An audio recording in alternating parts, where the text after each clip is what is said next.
المحور التاني بقى، لو تفتكروا كتير قوي كنا بنقول ام في بي ام في بي ام في بي. طب يعني ايه بقى الام في بي؟ وليه دايما هو المنقذ في الستارت ابس او المشاريع لسه المبتدئه؟ ام في بي هي اختصار المينيمم فايبل برودكت، يعني ابسط نسخه قابله للبيع، مش افضل نسخه بس ومش كامله برضو، بس نسخه على الاقل بتخليك تختبر السوق ده باقل خسائر، تختبر السوق ده هل في طلب ولا لا، المنتج ده فعلا او الخدمه دي بتحل مشكله ولا ما بتحلش المشكله اللي عند الجمهور المستهدف. مثال بسيط، مثلا بدل ما تفتح مطعم كامل وكل الستاف بتاعه ومكان وتعمل فيه دايننج وتصرف كتير قوي في الكلام ده وتحط اصناف كتير قوي، انت ممكن تبتدي بكلاود كيتشن او مطبخ سحابي بسيط،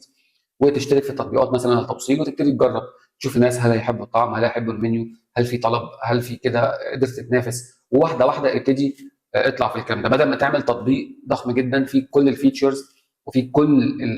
الحاجات اللي انت عايز تحل بيها المشاكل. ابتدي بابلكيشن بسيط بيحل حاجه واحده بس، او صفحه بسيطه بتحل حاجه واحده بس، او بتقدم منتج واحد بس، واختبر الطلب واختبر تجربه المستخدم، وبعد كده ابتدي ضيف بقيه الخدمات او كبر الموضوع. السر يا جماعه ان انت مش تبدا كبير وبس، السر انك تبدا فعلا ذكي